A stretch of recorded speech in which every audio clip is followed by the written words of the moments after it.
Within a few months, it will have been a whole year since Warner Bros. Announced that their entire 2021 slate of films would be released on the HBO Max streaming service and in cinemas simultaneously on the same day. At the time I'm making this video, that remains the current plan of action moving forward. You can't help but look at this announcement as being one of the biggest turning points in the history of film. Whether positive or negative, change is coming. In March of 2020, studios started pushing their release dates back to around August due to the COVID-19 pandemic, as there was this belief that we'd all be back to normal by around that time. As for Warner Bros., essentially they pushed everything back except for Tenet. Actually, Tenet was pushed back initially and kept getting its release date pushed back little by little. The decision was made to release the film in certain markets, particularly international markets where it was considered safe, as well as some cities in the US where cinemas were open and following protocols. Tenet made over $363 million worldwide, with over $58 million of that coming from the US market. It's also ranked as the 5th highest grossing film of the year worldwide. This was no regular year, and all things considered, I'd say this wasn't bad, and it made money that it's almost rare now to see non-franchise films make, released during a time where certain major US markets were unable to screen it. However, when you look at its budget and the expectations, it definitely lost the studio money. Though Warner Bros. Have claimed the losses aren't more than $50 million, it just wasn't the big success the studio were clearly hoping for, and obviously gave other studios cold feet in releasing tentpole films during the pandemic. So, after the box office returns of Tenet, and seeing Disney Plus become one of the biggest streaming services around after existing for only a year, and the general rise in streaming services becoming a very normal part of how we consume entertainment, Warner Bros. Drew the conclusion to just put their entire 2021 slate of films on a streaming service with no additional pay-per-view-like charge to watch them, with the option to see them on the big screen also being available. At the time, that seemed odd to me. The key here is that HBO Max is a relatively new streaming service. Using shutdowns brought on by the pandemic is, in theory, a smart way to make your streaming service a major destination for new content. Warner Bros. Clearly believe they can sacrifice the potential domestic box office of all of these films to try and push HBO Max as one of the big streaming services. There's this constant opinion that litters the internet about how a film like The Suicide Squad bombed at the box office this year. If it were only being released in cinemas, sure, but that's obviously not the case here. What would really define that film as a success is if millions of people watched The Suicide Squad on HBO Max in the first week, or caused millions of people to sign up. Thus, the box office isn't the lone measurement to define a successful film anymore for Warner Bros. I think an element that people have been overlooking in Warner Bros. Making this big decision is the studio's recent US box office returns over the past few years. So let's take a look at that. And I am mostly looking at the US box office here, since HBO Max is an American streaming service, so that's the market that's most affected by this change. To put it bluntly, Warner Bros. Box office numbers have largely been propped up by Harry Potter and Batman. Those franchises have been the main big money makers. In fact, back in 1997, Warner Bros.' most successful film that year was Batman and Robin, which people look back at as not only a critical flop, but a financial one. To me, 2015 was a big turning point. Netflix began expanding in how much original content they began making, and in the American box office, a clear pattern began forming. The highest grossing Warner Bros. Film in the US for the year was American Sniper. It had a limited release date on Christmas Day of 2014, but it made most of its box office in 2015. Domestically, it was the 6th highest grossing film of 2015, behind a pretty stacked list of franchise films. With a domestic box office of around $350 million, this was absolutely a big financial success in the US.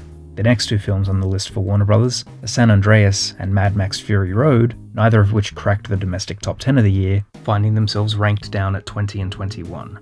I've talked about the 2015 box office before.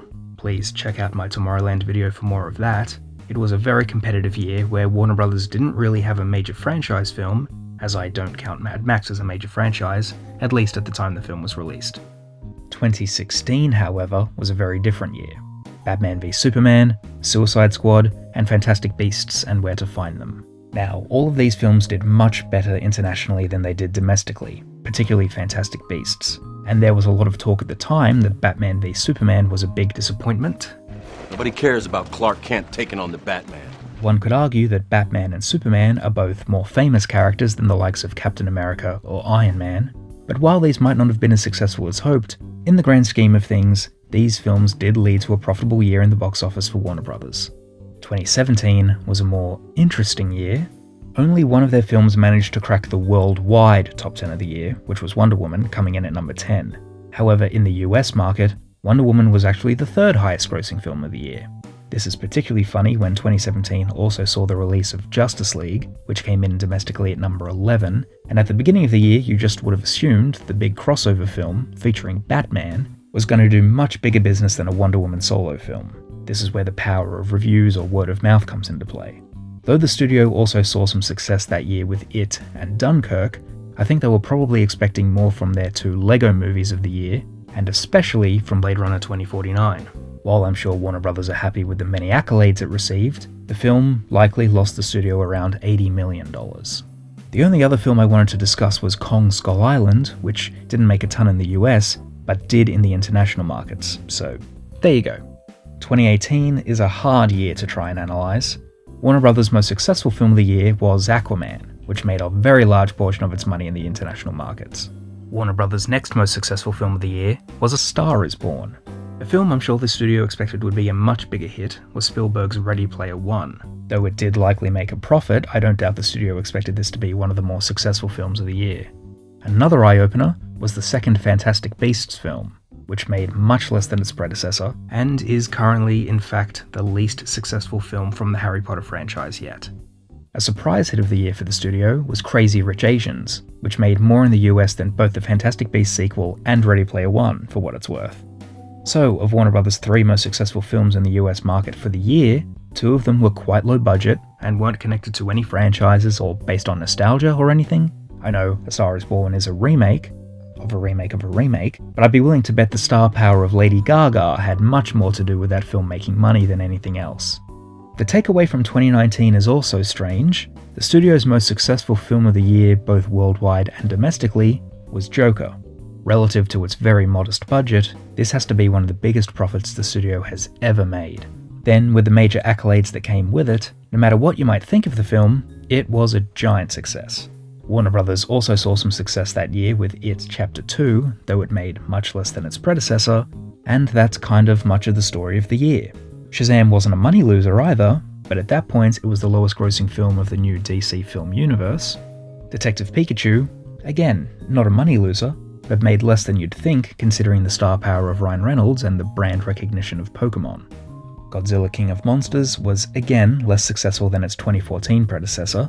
Dr. Sleep, the sequel to one of the most famous films of all time, The Shining, was definitely the biggest disappointment of the year for the studio, not even making a profit. 2019 was a year absolutely dominated in the box office by Disney. Besides Joker, there really is no comparison between the box office the two studios made that year. 2020 really only saw the release of Birds of Prey, Tenet, and Wonder Woman 1984 as far as their big films of the year go. Birds of Prey has to be considered a big disappointment, as it took Shazam's mantle of being the least successful film of this DC film universe, and while it was released close to the beginnings of shutdowns, its opening weekend box office alone caused the studio to panic and rename the film in an attempt at drawing in more people. Now, if I'm being honest, I'm not exactly sure what to take away from all of these box office numbers. Some films overachieved for the studio, some films underachieved. You could make your own determinations on how this slate of films could have done at the box office if solely released in cinemas.